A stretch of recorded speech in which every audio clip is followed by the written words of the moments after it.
Pedro estava sentado fora, no pátio, e, aproximando-se dele, uma criada disse: Tu também estavas com Jesus o Galileu. Mas ele negou diante de todos, dizendo: Não sei o que dizes. 71. E, saindo para o vestíbulo, outra criada o viu e disse aos que ali estavam: Esse também estava com Jesus o Nazareno. E ele negou outra vez com juramento: Não conheço tal homem. 73. E, logo depois, aproximando-se os que ali estavam, disseram a Pedro: Verdadeiramente também tu és deles, pois a tua fala te denuncia. Então começou ele a praguejar e a jurar, dizendo: Não conheço esse homem. E imediatamente o galo cantou. 75. E lembrou-se Pedro das palavras de Jesus que lhe dissera: Antes que o galo cante, 3 vezes me negarás. E saindo dali, chorou amargamente. Amém? Amém? Vamos orar? Fecha os olhinhos. Querido e amado Deus, em nome de Jesus, nos perdoa, Senhor, porque temos pecado na Tua presença. Eu peço que o Senhor possa perdoar todo o nosso pecado, nos lavando e remindo com o Teu sangue. Dá para nós, Senhor, vestes brancas, novas e limpas, um turbante novo e limpo na nossa cabeça e um óleo fresco descido do céu agora. Eu te peço, Papai, que o Senhor dê para nós o discernimento, o entendimento da Tua palavra, para que ela possa ser pregada, Senhor, de uma maneira simples, para que todos entendam, compreendam, aprendam e creiam na Tua palavra, em nome de Jesus. Amém e amém. Eu quero falar um pouco para você, irmão, sobre alguns problemas que o apóstolo Pedro tinha e que depois foram dirimidos. Ou seja, o apóstolo Pedro tinha alguns defeitos de fabricação e quando ele foi cheio com o Espírito Santo, eles desapareceram. Eu quero dizer para você que uma coisa é você fazer a obra de Deus por si só e a outra coisa é você fazer a obra de Deus preparado por Jesus. Eu disse aqui um dia desses, um testemunho que dei para vocês, que fiquei muitos anos para que o Senhor me preparasse para estar aqui, para que eu pudesse hoje ser o pastor Sandro que vocês conhecem. Passei por muitas situações, muitas circunstâncias, muitos anos e anos trabalhando, adorando, jejuando, orando, estudando, se esforçando, né? Dormindo pouco, orando de madrugada, jejuando muito, conhecendo muito em muitos lugares desse país. Eu preguei o evangelho durante muitos anos como um pregador itinerante, né? Para aprender, para conhecer, para compreender, para conhecer bem a palavra de Deus, para conhecer bem o Senhor, bem o Espírito Santo, né? E também conhecer bem o diabo, porque você não pode, né? Eu e você não podemos fazer a obra de Deus sem conhecer o nosso inimigo ou o inimigo das nossas almas. Amém? Qual é o maior inimigo que eu e você temos? Qual é o maior inimigo que eu e você temos com relação à nossa salvação? É o diabo? Não. É a nossa carne. Somos nós mesmos. O grande tempo, o grande período em que nós levamos para sermos transformados é o tempo que Deus leva para mudar o nosso caráter. É o tempo que Deus leva para mudar os nossos conceitos. É o tempo que Deus leva para mudar a nossa cabeça, a nossa mente, o nosso coração, os nossos costumes, as nossas práticas, principalmente quando a gente se converte mais velho, que foi o meu caso, nos 27 para 28, né? Então, quando a gente se converte mais velho, a gente traz uma carga do mundo, uma carga mundana sobre a nossa mente. Nós somos ensinados pelo mundo, nós fomos doutrinados pelo mundo, não é? Nós fomos aparelhados pelo mundo. E então um dia nós nos encontramos com Cristo. Mas aquele dia não é o dia em que nós somos transformados. Não. O dia em que nós somos transformados é um dia mais à frente. Porque a Bíblia diz que nós somos moldados por Deus. A gente olha para o livro do profeta Jeremias, né? Acho que é capítulo 17 ou 18, eu não me lembro, onde fala sobre o oleiro e o vaso. E o profeta é chamado por Deus a descer na casa do oleiro para prestar atenção à maneira como Deus trabalha na vida das pessoas. E ele disse: olha, vocês são aquele barro, e eu sou o oleiro, e eu vou moldando vocês conforme a roda vai girando. O que é que isso quer dizer, irmão? Quer dizer que conforme a nossa vida vai andando, Deus não faz você parar para te transformar, para daí então você ir. Não. Deus vai te fazendo no caminho. Entendeu? Deus vai preparando você no caminho. Deus vai ensinando você no caminho. Através das experiências, da convivência, dos erros. Eu já falei para você que nós somos feitos de tentativas, erros e acertos. Ok? Tentativas, erros e acertos. Então nós somos o que nós vivemos. Nós somos o que nós sentimos. Nós somos aquilo que vimos com os nossos olhos, aquilo que ouvimos com os nossos ouvidos. Nós somos isso. Entendeu? Nós somos isso. E a gente, observando Pedro, eu quero dar uma ênfase aqui no comentário e dizer para você que a Bíblia nunca escondeu o pecado de ninguém. Hoje em dia, todo mundo quer esconder o seu pecado, né? Não é assim, Rafael? Todo mundo quer esconder o seu pecado, quer apagar o seu passado. E por que você se envergonha do seu passado? Eu não tenho vergonha do meu passado, irmão, porque ele já passou. Ah, pastor, mas quando você tinha 15 anos, você chutou a canela do fulano. Chutei, irmão. Admito que eu chutei. Não chuto mais hoje. Os meus pecados ficaram para trás. Não é? Ficaram para trás, eu fui perdoado. Hoje, eu me considero uma nova criatura. Mas o que faz eu ser uma nova criatura? O meu passado. Porque quando você olha para o meu passado, você vê quem eu sou no presente. Você está entendendo o que eu estou falando?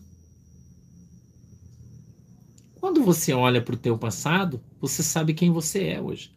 Porque você não pode viver o presente esquecendo de onde você veio. Aliás, eu disse isso aqui para vocês e eu vou repetir, que sempre eu peço para o Senhor, Jesus, não deixe esquecer de onde eu vim. E tem gente que esquece com uma facilidade, né? Tem gente que se esconde com uma facilidade, que esquece do seu passado com uma facilidade. Né? Ele aceitou Jesus, ele virou crente, ele virou santo. E aí ele fica julgando os caras que estão lá fora, as pessoas que estão lá fora. Como se ele fosse santo, juiz, julgador. Não é assim? Mas aquele cara lá fora, um dia foi você. Aquela pessoa lá fora, um dia foi você. Um dia você andou como aquela pessoa andou. Um dia você teve aquilo que aquela pessoa tem. Um dia você viveu naquele mundo que aquela pessoa hoje vive. Mas você só saiu de lá porque você teve uma chance. Porque alguém pregou o evangelho para você, porque alguém te falou a verdade e você ouviu. E eu quero dizer uma coisa para você, irmão. Ninguém vem para Jesus obrigado. Ninguém vem para Jesus obrigado. Por isso Jesus deixou muito claro na nossa confissão de fé, ele disse quem crer. E ele, quando ele utiliza essa expressão, ele está dizendo para mim e para você que quem não crer já está condenado. Mas quem crer e for batizado será salvo. Então, nós temos a opção de escolher se queremos ir para Cristo ou não. Ou não. Eu, quando entrei na igreja pela primeira vez na minha vida, que eu fui numa igreja de crente, Na primeira vez que eu fui numa igreja de crente, eu me converti. Primeira, nunca tinha ido. Mas de crente de verdade, né? Nunca tinha ido. Na minha família já todo mundo era crente, minha mãe, minhas irmãs, meu irmão. E aí ele me incomodou, falou, vamos na igreja? Não. Vamos na igreja? Não. Vamos na igreja? Não. Vamos na igreja? Eu falei, tá, vou. Quando eu fui, eu entrei na igreja ímpio e saí da igreja crente. Minha conversão foi assim. Uma Assembleia de Deus da Madureira. Foi lá que eu me converti. Entendeu? Foi lá que eu me converti. Eu entrei na igreja cheia, cheia. Aqueles cultos da tarde do circo de oração, nervoso, que os irmãos pulam do púlpito, dá cambalhota, roda no chão. Vocês sabem como é Madureira, né? Aquela bagunça, aquela coisa toda. Sentei, meio desconfortável, com a minha família, minha mãe, minha irmã do outro lado, meu irmão, todo mundo. E Deus usou a pregadora, missionária, nunca mais esqueci, missionária Sebastiana, irmã Sebastiana, uma nordestina retada. Eu não vou falar o estado porque eu não lembro, eu acho que ela é pernambucana, mas eu não tenho certeza. E Deus usou ela numa mensagem poderosa, incendiou meu coração, a minha alma, na primeira vez que eu entrei numa igreja. E ela de cima do púlpito apontou aquele dedão para mim e disse, cabra, e Jesus te trouxe aqui hoje, para que ele tenha uma obra na sua vida. Primeiro dia. Ela disse para mim, e ela apontando para mim, igreja lotada, cheia. E ela disse para mim assim, as pessoas que estão sentadas do teu lado não sabem quem você é. Você foi chamado por Deus para ser um sacerdote. Você não vai ser um pastor. Você vai ser um sacerdote. Você vai ser um grande pastor. Você vai ter uma grande igreja. Multidões de povo vão andar atrás de você. Primeiro dia que eu entrei na igreja, eu escutei isso. Sabia? No primeiro dia, eu escutei. Ela apontou o dedo na minha cara, de cima do púlpito, entregou o manto assim de uma maneira extraordinária. Ela disse, nunca mais você vai ser a mesma pessoa que entrou aqui. Porque Jesus hoje está te transformando. 22, acho, 23 anos atrás. Não lembro bem. Mais ou menos isso aí. Sacou? Entrei na igreja com uma pistola 9mm aqui do lado direito, ó. Um 38 aqui do lado esquerdo. O pastor era do balacobaco, né? Você não, tem muita gente que não sabe, né? O pastor era do balacobaco. É, irmão. O pastor trabalhava na polícia.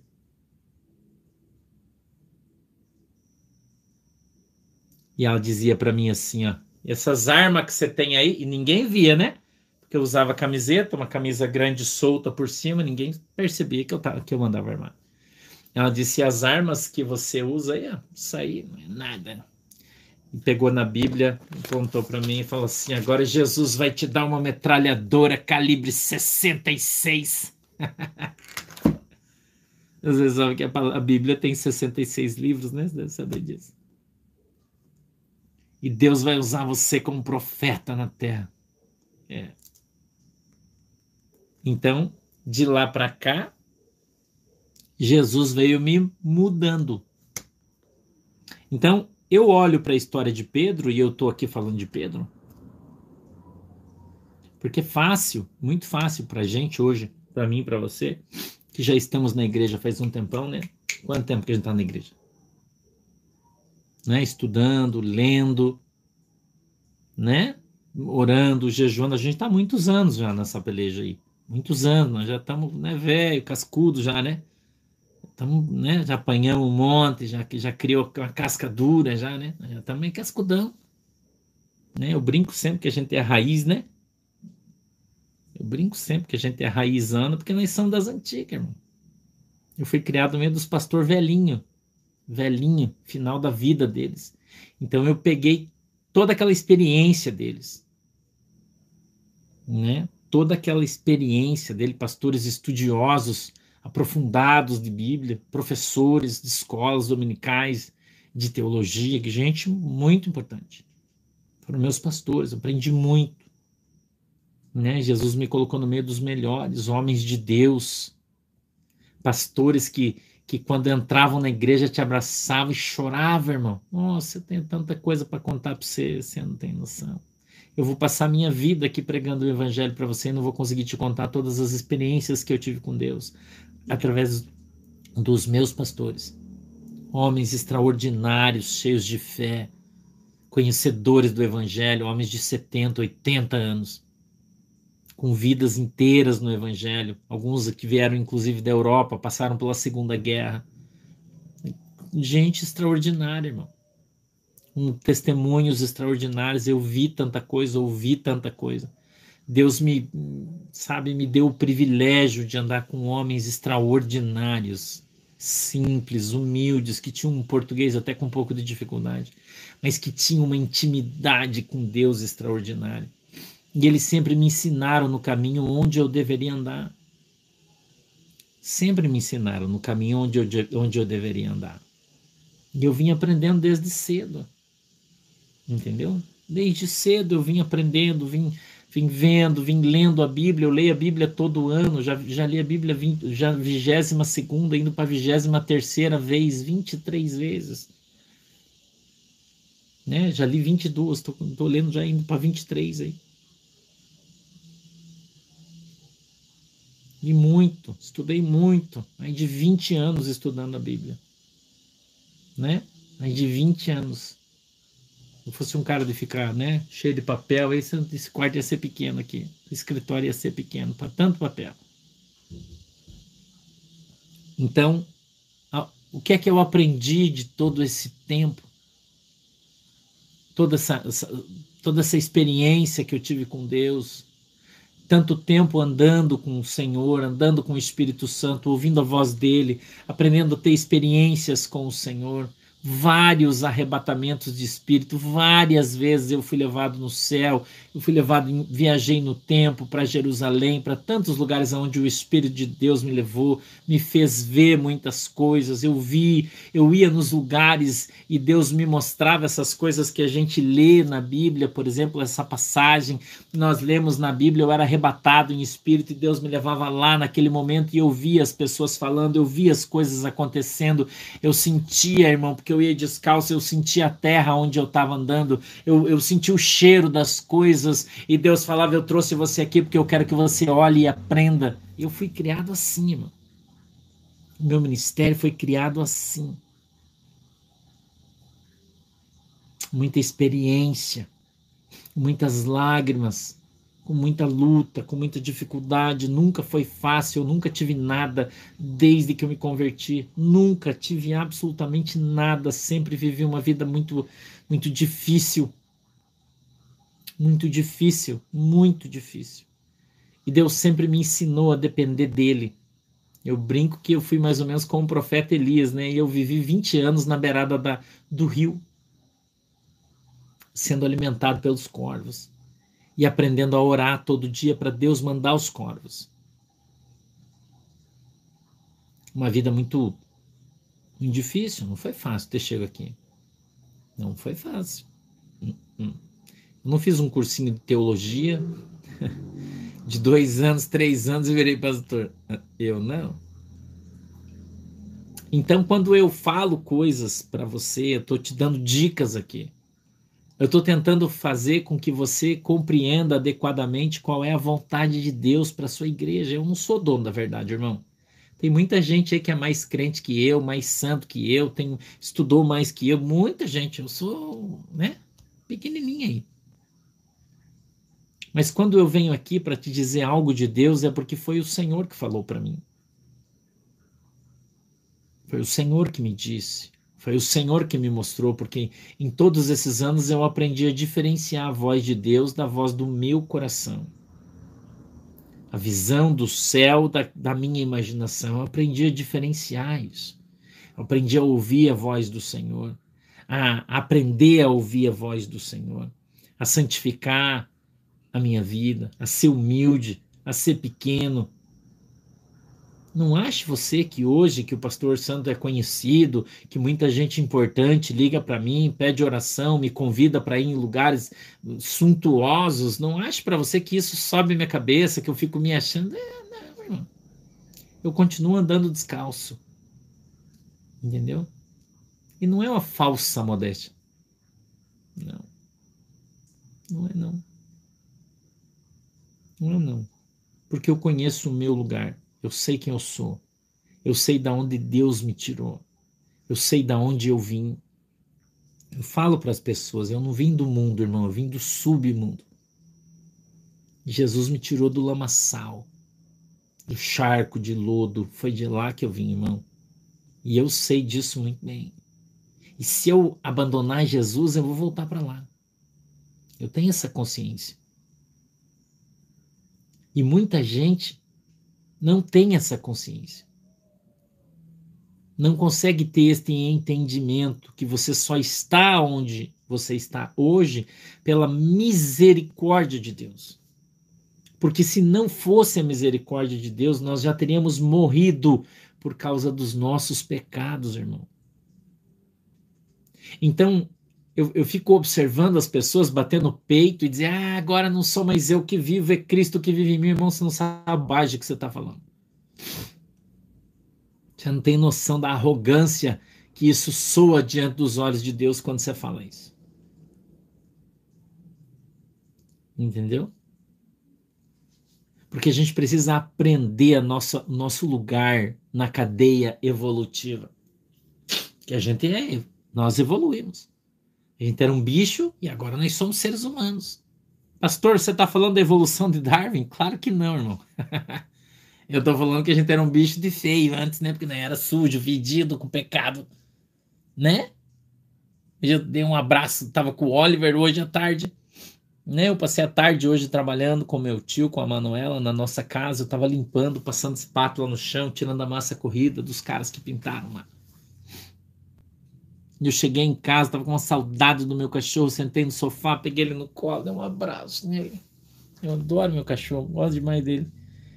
E ele é muito querido. E ele tava fedido. Eu falei, nossa, Oliver, eu te amo, mas você tá muito fedido. Sabe o que me lembrei, irmão? Eu me lembrei quando Jesus falava isso pra mim. Ele dizia, meu filho, eu te amo, mas você tá tão fedido. O pecado fede nas narinas de Deus. E quando Jesus me abraçou, eu era fedido, irmão. Tem um hino que diz assim, né? Eu era pobre, perdido, pecador. Não é assim? Não tem um hino que diz assim? Mas Jesus me salvou.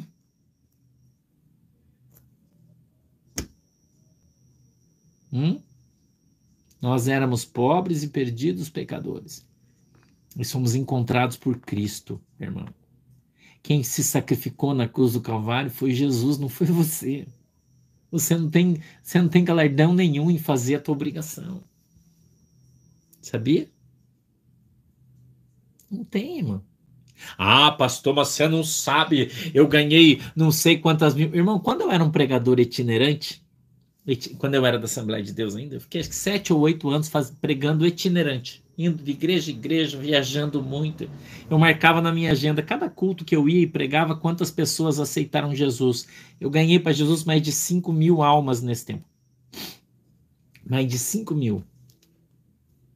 Então, quando você falar de ganhar alma, você está falando com um cara que ganhou muita alma para Jesus. Na mensagem. No final do culto, fazer o apelo. Há muitas almas para Jesus. Eu sou um evangelista. Jesus me ensinou a fazer isso. O Espírito Santo me adestrou a fazer isso. Eu caminho forte nisso. A minha mensagem é para a salvação. Essa é a minha função. Né? Então, Deus tem um plano para a nossa vida. Mas de quando eu aceitei a Jesus, quando eu conhecia Jesus, e eu disse para Jesus, Jesus, eu quero, as pessoas dizem, aceitar Jesus é errado. Não, não é errado, é certo. Porque Jesus vem e usa o profeta e diz assim, ó, hoje eu estou te abrindo uma porta, você quer entrar? Você fala, quero, você está aceitando. Recebeu um convite, está aceitando o convite. Você quer ser, vou te chamar de pai, você vai ser meu filho. Não, eu quero, Jesus, eu aceito isso aí, eu quero. Eu quero. Eu, quando saí da igreja que eu aceitei a Jesus, eu disse para Jesus que nunca mais eu ia fazer nada errado. Nunca mais. Nunca mais. Eu falei para Jesus, nunca mais eu vou fazer nada errado. Nunca mais eu vou mentir, nunca mais eu vou enganar, nunca mais eu vou roubar, nunca mais eu vou atirar em ninguém, nunca mais eu vou fazer nada. Eu não posso falar as troças aqui, que senão gera problema para mim. Nunca mais eu vou fazer essas coisas, Jesus. Nunca mais. E nunca mais fiz. Eu abomino a mentira. Abomino. Abomino a mentira, irmão. O truque, o jeitinho. Eu abomino essas coisas. Eu não gosto. Não gosto de gente mentirosa. Não gosto de gente falsa. Eu não gosto, irmão. Não gosto de bêbado. Não gosto. Não gosto. As pessoas bebem e começam a falar assim, eu não consigo nem ficar perto, irmão. Eu tenho uma coisa assim que... Né? Não gosto. Entendeu? Eu não gosto. Eu tenho pessoas que eu conheço que bebem e às vezes mandam mensagem para mim de madrugada que bebeu, que são meus conhecidos. Quando começo a falar assim, eu já excluo, nem escuto. Eu tenho uma aversão para isso aí que você não tem noção. Eu não gosto das coisas erradas, irmão. Eu não sou perfeito. Não sou. Tenho um monte de defeito. E quando eu leio um texto desse, Jesus me traz num texto desse aqui. Tá? Escute isso. Quando Jesus me traz num texto desse aqui, mostra Pedro negligenciou a palavra de Deus. Porque Jesus disse para ele que isso aqui iria acontecer e ele não acreditou. Então, se tem uma coisa que você precisa aprender é acreditar na palavra de Deus.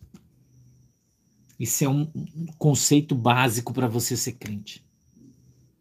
Você tem que aprender a acreditar na palavra de Deus. Você tem que aprender a botar fé na palavra de Deus. Porque quando Deus fala as coisas na sua palavra, eu não estou falando palavra profética, fui revelado. Não, estou falando disso. Estou falando da Bíblia. Quando a Bíblia fala algo, irmão, é melhor você temer. Melhor você temer.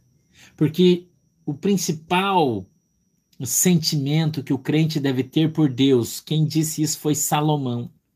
Salomão escreveu e disse, de toda a sabedoria que Deus me deu debaixo do sol, em cima da terra, teme a Deus.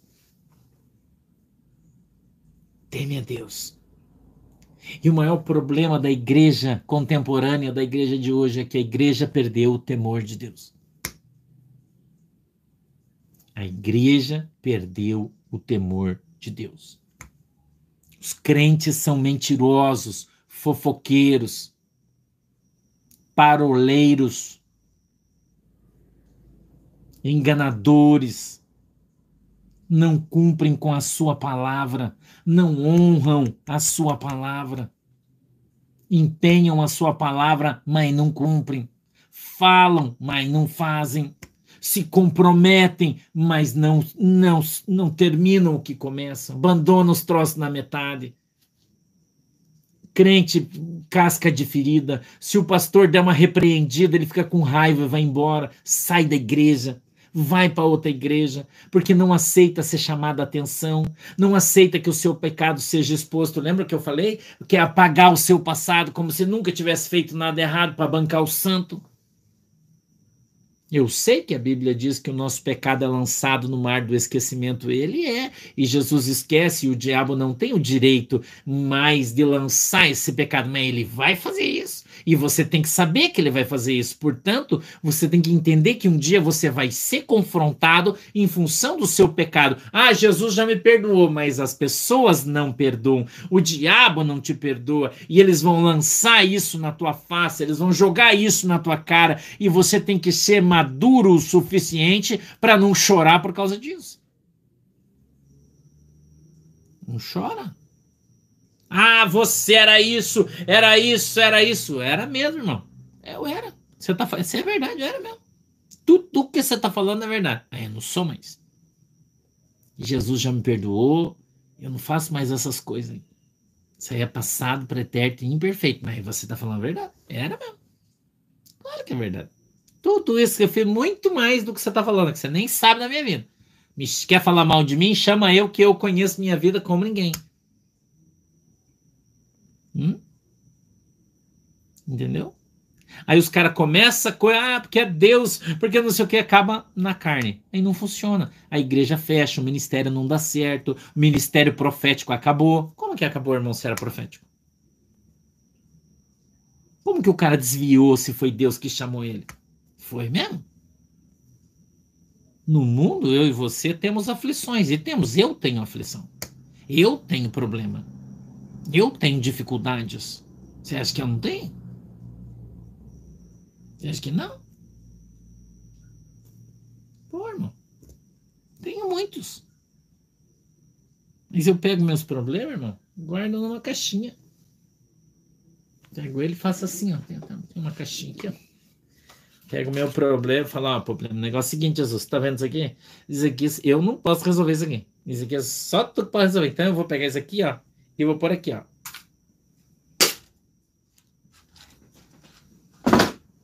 Acabou meu problema. Você consegue fazer isso? Consegue? Ah, mas tá todo mundo falando. Meu irmão, eu já vou lá. Eu já vou lá, irmão. Ah, pastor, você viu, os caras estão falando de você, irmão, deixa eu falar. Ah, o fulano lá tá descendo, deixa eu falar, irmão. Os caras falando e o cavalo fazendo cocô ali do lado. Aqui, ó. Eu entreguei para Jesus, irmão. Eu entreguei para Jesus. Se eu entreguei para Jesus, Jesus vai resolver a parada, irmão. Não tem que me meter mais. Não é mais meu, é de Jesus.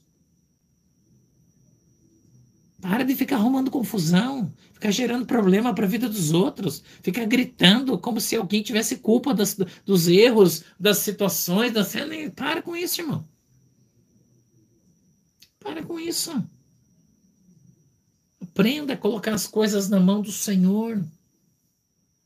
Lance o teu jugo sobre o Senhor, porque o jugo de Jesus ele é leve, irmão. Ele é tranquilo. Entendeu? Tranquilo.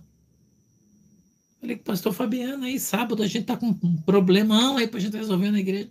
Conversamos, falou, cara, a igreja é de Jesus, vamos deixar Jesus resolver, não vamos esquentar a cabeça, não.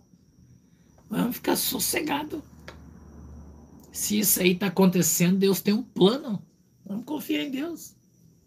E é isso aí, irmão. E somebody love. E vamos jogar bola aí, vamos fazer churrasco. E já era, irmão. Deixa Deus trabalhar. Deixa Deus fazer as coisas. Deixa o Espírito Santo interceder por você. Deixa Deus dar ordem aos seus anjos lá no céu para que eles desçam na terra, irmão. As pessoas não deixam mais Deus trabalhar. As pessoas acham que o nosso Deus é o Deus do já. Eles estão aprendendo isso aí com esses caras, esses pregadorzão aí, né?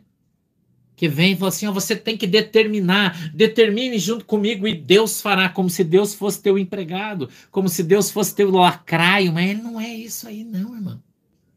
Não é isso aí, não. Jesus não é teu empregado, Jesus não é teu lacraio. Ora, com fé, a Bíblia diz.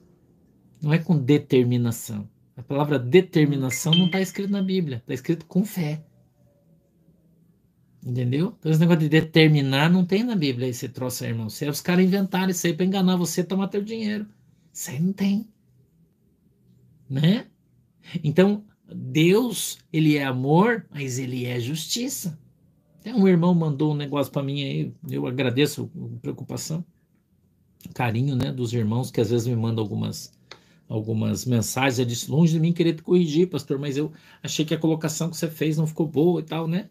Quando eu disse que Deus é amor, mas Deus também é justiça. Parecendo que o amor e a justiça não são a mesma coisa, e elas não são mesmo, na minha opinião, não é.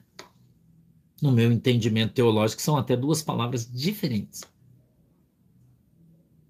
Deus é amor, mas o amor de Deus é a justiça. Não, não é. A justiça de Deus é outra conversa,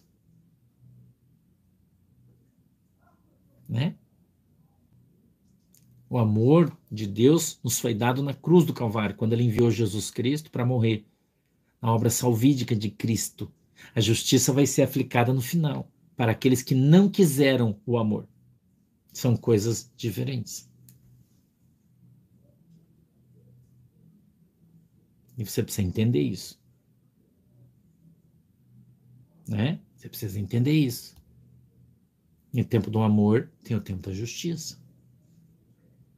O tempo da disciplina. A Bíblia diz que o Senhor disciplina aqueles a quem Ele ama. Mas disciplina não é justiça. Então, na verdade, o entendimento teológico de algumas pessoas é um pouco diferenciado, né? Quando a gente começa a avaliar os textos e busca os seus entendimentos dentro da linguagem aplicada no texto, a gente vai ver que as coisas são diferentes. Mas precisa de muitos anos para você aprender essas coisas.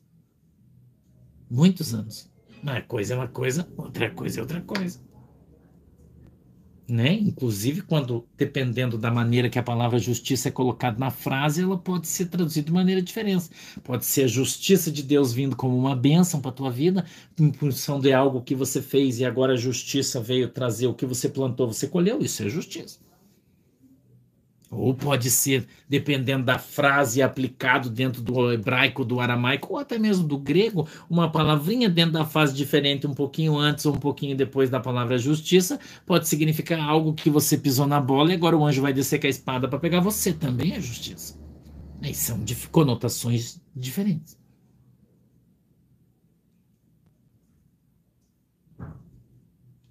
Né? Então eu olho para Pedro e vejo Pedro com um probleminha. Pedro tinha um probleminha, irmão. Ele não levava as coisas a sério. Ele não prestava atenção na palavra de Deus. Ele desobedeceu uma ordem direta de Jesus. Jesus disse: orai e vigiai. Porque o espírito está preparado, mas a carne é fraca. O espírito está preparado. O Espírito Santo que habita em nós é o Espírito de Deus. Mas e nós? E nós? E eu? E você?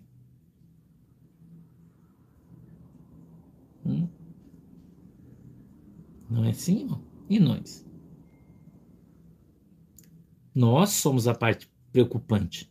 Por isso precisamos orar constantemente, vigiar constantemente, viver em constante oração e jejum. Devemos estar vigilantes às astutas armadilhas do diabo que andam ao nosso redor, bramando como um leão, tentando tragar todos que lhe forem possível. Então você tem que vigiar. Se você não sabe, pastor, vou dar um exemplo para você. Ó. Beber não é pecado. Não é. Mas tem muita gente que não sabe beber. Ele bebe demais. Então é melhor você não beber. Vigia, não beba. Vigie e não beba. Entendeu, irmão? Não beba, irmão. Vigia. Você pode ter uma arma, biblicamente falando? Pode. Jesus disse que ia chegar o tempo em que você ia vender a tua capa e ia comprar uma espada. Você pode. Mas você não tem sangue frio suficiente para você ter uma arma em casa, não compre. Porque senão você vai fazer bobagem. Então, se desvie disso. Não pode? Não tenha. Não tem sangue frio para usar uma arma? Uma coragem, você tem que ter coragem para ter uma arma. Se você não tiver, você não pode ter. Se você é covarde, você mata o outro, atira uma... Não pode. Você consegue entender o que eu estou te falando? Então, o mesmo conceito que é bom para mim pode ser ruim para você. Por isso, nós somos indivíduos. E por isso, nós precisamos orar e vigiar. E não existe uma regra para todas as coisas. Para mim, uma coisa pode ser tranquila, para você pode não ser. Para mim, uma coisa pode ser boa. Eu, por exemplo, eu não bebo nada que tenha álcool. Nem chocolate que tem licor. Quando eu ganho, o Heiser que come, porque a Manuela, porque a Shir, porque eu não gosto. Eu não posso beber nada que tenha álcool. Deus vedou isso para mim. Entendeu? Então, eu nada. Que tem álcool, eu uso. Nada. É uma coisa minha e de Deus. Já para você, tem problema. Se você tomar um copo de vinho, não tem problema nenhum. Deus não vai brigar com você. Agora, se você não consegue tomar só um, então não tome o primeiro. É simples. A Bíblia é muito simples. Então a gente precisa aprender a vigiar. Você precisa aprender a vigiar. Orar e vigiar. Aprender a ter equilíbrio. Talvez eu e você nunca sejamos perfeitos. A Bíblia pede isso para mim e para você. Que nós devemos ser irrepreensíveis, a Bíblia diz. Entendeu? Sim, antes de eu me converter, bebia e bebia muito, muito, né? Mas depois que eu me converti, nunca mais eu bebi. Entendeu? Então nós precisamos ser vigilantes, ficar sóbrios, a Bíblia diz. Né? Precisamos ficar sóbrios, nós precisamos prestar atenção nas palavras que saem da nossa boca, nós precisamos prestar atenção nos nossos olhos quando estão olhando alguma coisa, porque a Bíblia diz que se eu cobiçar com os meus olhos, eu já pequei, então eu preciso vigiar, eu preciso tirar aquele espírito, aquele desejo de dentro do meu coração, de dentro da minha alma, porque daí eu olho e não peco. Mas se você olhar ali e falar, você já pecou. Consegue entender isso? O dolo é o pecado. O desejo é o pecado. E não o olhar. O olhar não é pecado, não. As coisas bonitas foram feitas para serem olhadas e vistas, né? Mas você olhar com desejo, teu coração desejar, né, te dar aquele arrepio, assim, você ferrou, já pecou. Entendeu? Martinha, Deus te abençoe. Você entende isso? Então, olhar não. Você não pega o teu coração. As pessoas brigam muito por causa de música, né? Falam, mas música do mundo, porque é pecado. Não é, não. A Bíblia diz que nós vivemos no mundo. E quando a Bíblia diz que nós vivemos do mundo, mas não fazemos parte dele, nós estamos inseridos no meio das músicas do mundo. É normal. Agora, se a música não tiver conotação sexual, de sacanagem ou religiosa, não é pecado se ouvir. Você pode ouvir, não tem problema. Uma música boa, de boa qualidade, não tem problema. Não tem problema nenhum. Agora, eu posso estar ouvindo uma música, por exemplo, estou andando no meu carro, estou ouvindo minha playlist ali, estou ouvindo a Adele, por exemplo, que eu gosto muito, né? A Adele, gosto muito, uma cantora que eu gosto bastante de ouvir, a Adele. Estou ali ouvindo uma música da Adele e tal, pá, empolgado, cantando uma música do 007 ali, por exemplo, né? Tema do filme 007, estou ouvindo tranquilo. Olha meu telefone, uma pessoa ligou, encosta o carro, tocando a música da Adele, a pessoa falou, pastor, estou aqui morrendo, você pode orar por mim? Posso. Tocando a música, eu vou orar, Deus vai usar a minha vida, eu vou falar com a pessoa, porque aquela música não influencia a minha alma. Não influencia a minha alma. Agora, se a música influencia a sua alma, não ouça.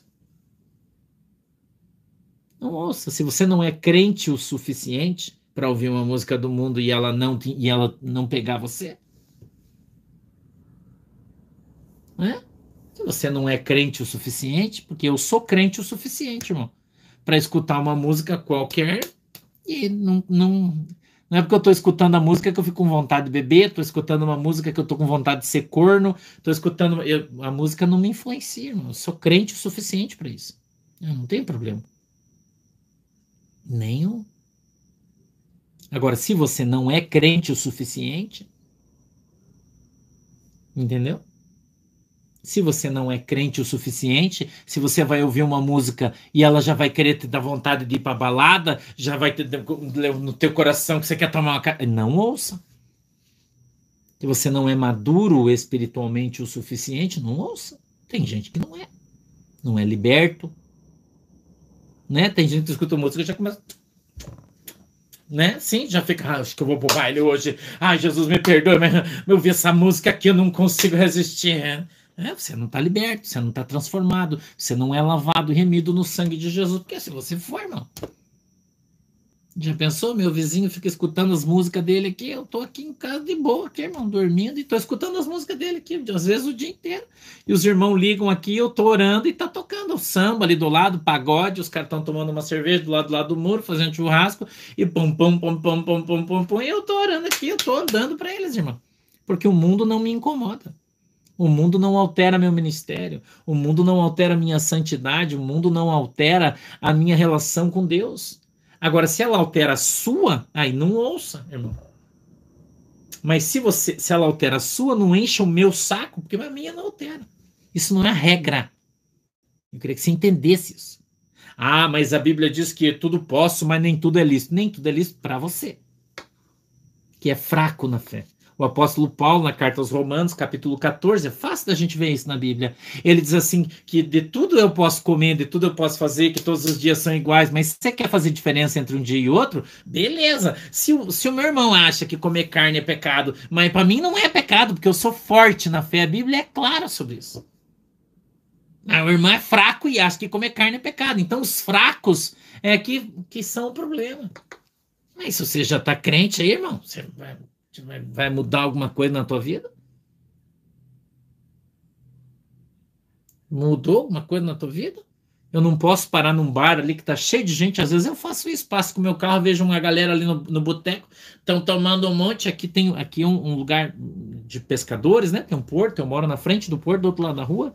A galera chega da pesca, vai pro bar tomando cerveja. Às vezes tem uns meninos ali que eu conheço e tal. Eu passo, eles, ô pastor, eu paro o carro, desço, vou lá, sento na mesa, estão cheio de cerveja, uns cozidos, outros não cozidos. Eu falo, irmão, dá uma Coca-Cola pra mim aí, põe um limão com gelo aí e me dá uma Coca-Cola, sento na mesa, tomo uma Coca-Cola e fico ali. E daí, como é que foi a pescaria? Tudo bem? Vocês estão bem? Você, irmão, quando é que você vai na igreja? Ô vaso, que negócio é esse? Você chega aqui, enche o potão aqui, mas você não vai de noite pra igreja? Que negócio é esse? Se eu não vou lá, quem vai, irmão?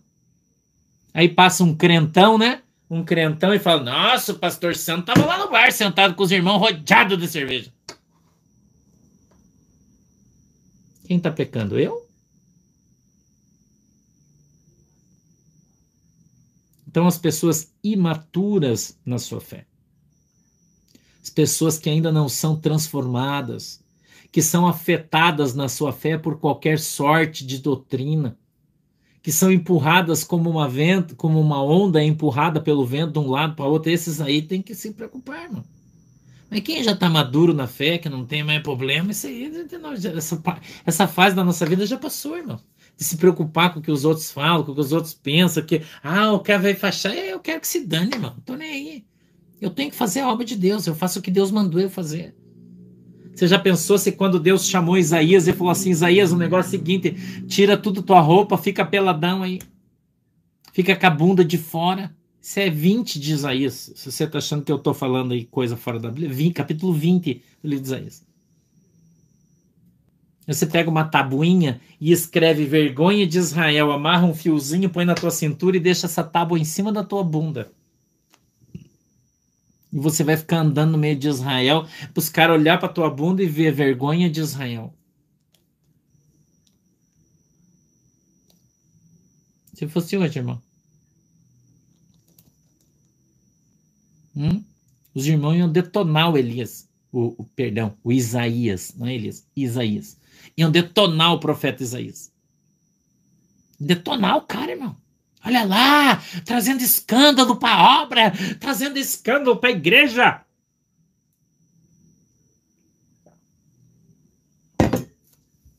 Andando com a bunda de fora com uma tábua escrito vergonha de Israel. Não é? Mas ele está obedecendo à vontade de Deus. Ou então a gente olha para Ezequiel, acho que é 43, 44, 45, 46, eu não lembro bem onde está escrito, mas está ali em Ezequiel isso. Quando Ezequiel vai entrar na Babilônia, eles estão na Babilônia, e o profeta Ezequiel, ele era não só profeta, como ele era sacerdote também, ele exerceu as duas funções na Bíblia. E a Bíblia diz que ele entra na tenda da congregação para sacrificar a Deus, e Deus fala, Ezequiel, o negócio é o seguinte, como nós estamos na Babilônia, que é muito quente, Então você vai tirar a veste sacerdotal e você vai usar um calção. E esse calção tem que ser de seda e ele vai cobrir a metade das tuas coxas e a metade dos teus rins, um pouquinho na altura do teu umbigo. Metade dos rins na altura do umbigo. Então você vai pôr uma bermuda do umbigo até metade das coxas, sem camisa. E vai pôr apenas uma coifa na tua cabeça e você vai entrar aqui no templo, no lugar santo, para sacrificar a mim. Porque eu não quero que você sue, para que suado as pessoas digam que o trabalho de Deus causa suor. Está escrito na Bíblia isso. Daí você vai na Assembleia de Deus, os caras falam que andar de bermuda sem camisa é pecado, é do diabo. Por que os caras falam isso? Porque não conhecem a Bíblia, irmão, que são os analfabíblicos. Entendeu? Os caras são os analfa, irmão. Não conhecem a palavra de Deus. E tem um monte de gente aí que você vê alguém de calção sem camisa vai falar, lá, ó, o irmão trazendo escândalo para a igreja. Não é? Tá quase pelado, olha aí. Depois diz que é pastor. Não é isso aí, irmão? Você veja como tem gente idiota nesse mundo. Daí os caras querem brigar comigo porque eu chamo as pessoas de idiota. Ah, onde é que já você viu um pastor chamado de idiota? Você quer que eu chame do quê, irmão? De herege? De analfabíblico? De cego? Do que você quer que eu chame? Como é que você quer que eu adjetive uma pessoa dessa? Ah, pode chamar de idiota. Porque não é possível que a pessoa se diz que é pastor, que é teólogo, que tem 30 anos de pastor e não conhece a Bíblia. Não é possível. Aí os caras ficam bravos comigo porque eu não tenho paciência com essas coisas. Entendeu, irmão? Entendeu? Então as pessoas precisam ler a Bíblia. Quando você faz um estudinho básico de teologia, dessas teologias mais sem vergonha de 2 anos que os caras fazem, básico, e falam assim, ó, vestes sacerdotais, e você vai procurar na Bíblia, daí a Bíblia tem um negócio lá, veste sacerdotal, tá lá, bermuda sem camisa. Veste sacerdotal. Mas os caras nem isso não fizeram. Quer não ler? Entendeu, irmão? Não lê. Daí quando eu pego a Bíblia e falo pros caras, eu falo, irmão, lê aqui pra mim, vê o que tá escrito aqui, ó. Faz favor, quando a gente vai conversar, né? Os irmãos, eu falo, lê pra mim o que tá escrito. Ah, mas isso aí era lá no Velho Testamento. Os caras falam assim. Eu falei, mas quando você fica pedindo dízimo na tua igreja, você não usa o Velho Testamento também? Daí não vale? Daí não vale. Só vale quando você acha que tá certo. Quando você mostra que é uma heresia, que você tá pregando algo que vai contra a palavra de Deus, que confronta o mandamento de Deus, aí não vale. Daí não vale.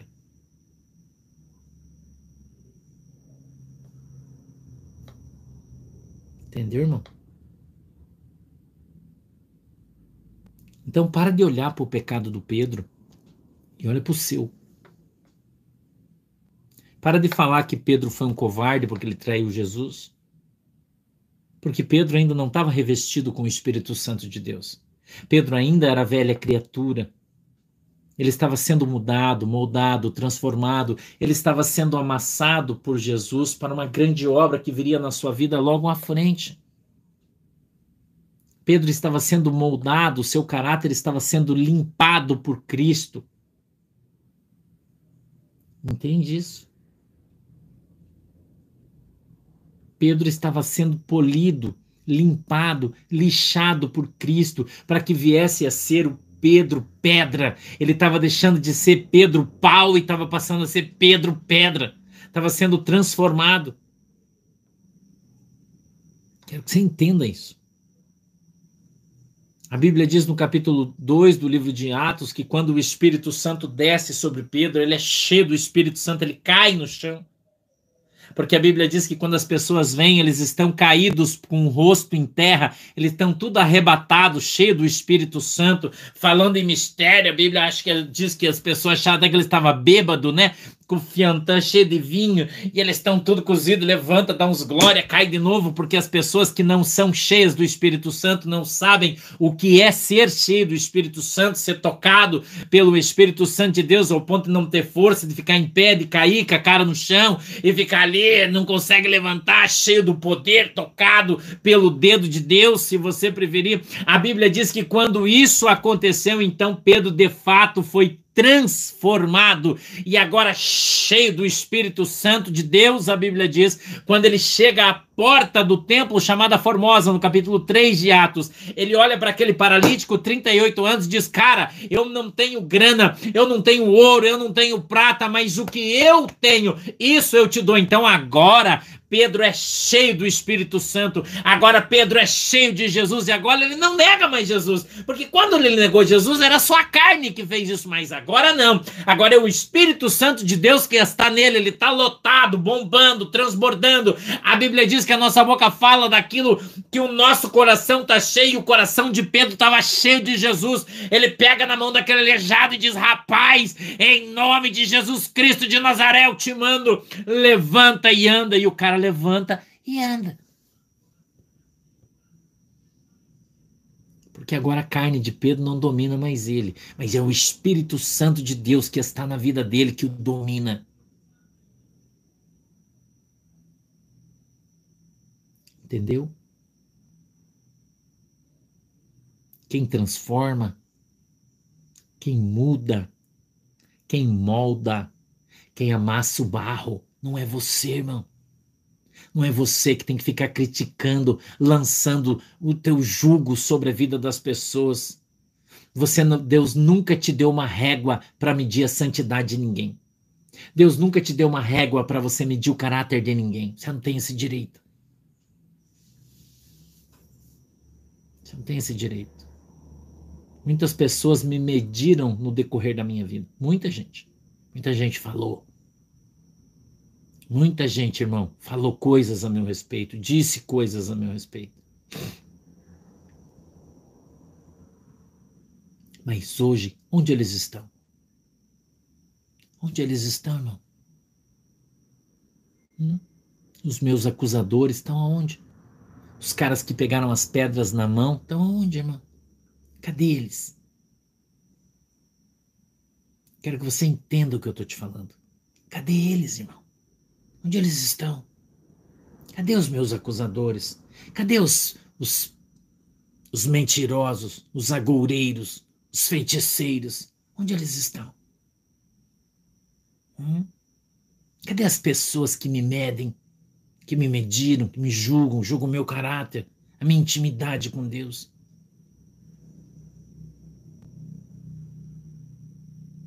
Entenda isso. Nós, eu e você, não estamos aqui, irmão, para ficar ouvindo a opinião dos outros. Jesus não chamou você para ficar ouvindo o que os outros acham a teu respeito. E você precisa aprender isso. A não andar segundo a opinião do homem, segundo o conselho do ímpio. Você precisa aprender andar na direção que o Senhor te deu. Andar pelo caminho o qual Jesus te chamou. Você sabe por que o profeta que foi repreender Jeroboão morreu, irmão? Porque Deus falou para ele, vai lá, repreende o rei, volta, não para, não come, não conversa com ninguém. Ele foi, subiu, repreendeu o rei esticou a mão contra ele, seu braço secou. O altar do sacrifício partiu, tudo que Deus falou aconteceu. Quando ele estava voltando embora, uma pessoa o abordou e disse, ei, eu sou profeta de Deus, Deus falou comigo e mandou eu te levar para minha casa para você comer pão. Ele falou, Deus mandou, então vamos. A Bíblia diz que ele foi para a casa do homem e quando ele saiu, um leão pulou do mato e despedaçou ele. Sabe por que o leão pegou o profeta? Porque em vez de ele ouvir a voz de Deus, ele ouviu a voz do homem. Em vez de ele ouvir e obedecer a voz de Deus, ele ouviu e obedeceu e confiou no homem. A Bíblia diz, maldito do homem que confia no homem, bendito é aquele que confia no Senhor. Sabe por que eu estou aqui? Porque eu não confio em ninguém, eu confio só em Jesus. Eu não ponho a minha vida na mão de ninguém, só de Jesus. Eu não peço a opinião de ninguém, só de Jesus. Eu não estou preocupado com o que os outros falam, acham, pensam, estou andando para todo mundo. Tem gente que me acha grosso, mal educado, né? E eu sou, né, rinocerontão, eu sou mesmo, irmão. Eu não pedi a opinião de ninguém para estar aqui. Eu estou aqui porque Jesus me trouxe. E se eu tiver que ir embora, é Ele que vai me levar, não é você nem ninguém. E você precisa aprender a viver assim, um dia de cada vez, um dia de cada vez, um dia de cada vez. E amanhã, se Jesus vir, tá bom. Jesus mandar eu virar as costas e sair andando, eu viro as costas e sair andando, irmão. E não tô nem aí, porque as pessoas vão falar, vão achar, vão dizer que se dane. Eu não quero saber. Eu quero que você entenda isso. Ser crente, ser dependente de Deus é ouvir a voz do Senhor, é buscar a vontade de Deus, é obedecer a Deus. Dependendo de você gostar, não gostar, o que você acha, o que você não acha, não é problema seu, é isso aí, irmão. Faz a vontade de Deus, insta a tempo e fora de tempo, prega o evangelho, fala a verdade, sem medo de retaliação, sem medo de perder amigos, de perder vantagens, de perder coisas. E se dane esse mundo, irmão, esse mundo vai queimar, vai explodir, e nós vamos embora e vamos morar no céu.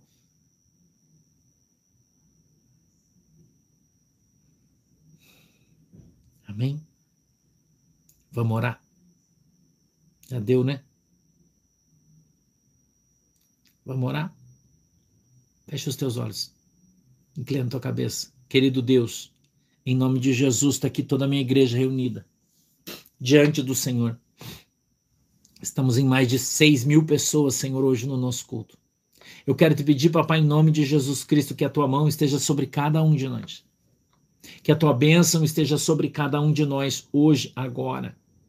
Aqueles que ainda virão a ver e ouvir essa mensagem, que o Senhor possa alcançá-los, ensiná-los na autoridade e poder do teu nome. Eu peço a tua bênção sobre cada um deles, para que eles aprendam contigo e sejam ensinados teus. Cada um deles, ensinados teus. Em nome de Jesus, eu quero abençoá-los. Peço que o Senhor abençoe essa água que eles estão colocando diante do Senhor. Quando eles beberem, utilizarem ela, sejam alcançados pela sua fé. Que o Senhor abençoe este óleo que eles colocaram aí hoje para ser ungido. Deus, que o Senhor possa ir na casa de cada pessoa que tem um vidrinho de óleo aberto aí, derramar uma gotinha desse azeite dentro desse óleo.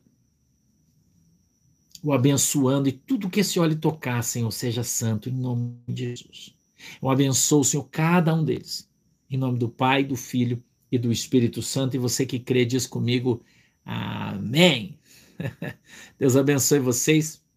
Domingo que vem, culto de Santa Ceia. Amanhã temos aí uma live de desdobramentos amanhã, né? Você já sabe disso, às 2 horas. Amanhã é desdobramento. E à noite temos culto também. Tá bom? Eu vou jantar, que eu tô azul, tô com muita fome, preciso ir comer, tá? Beijo para vocês, Deus abençoe, tenham uma boa noite e até amanhã. Tchau. Tchau, galera. Tchau, galera.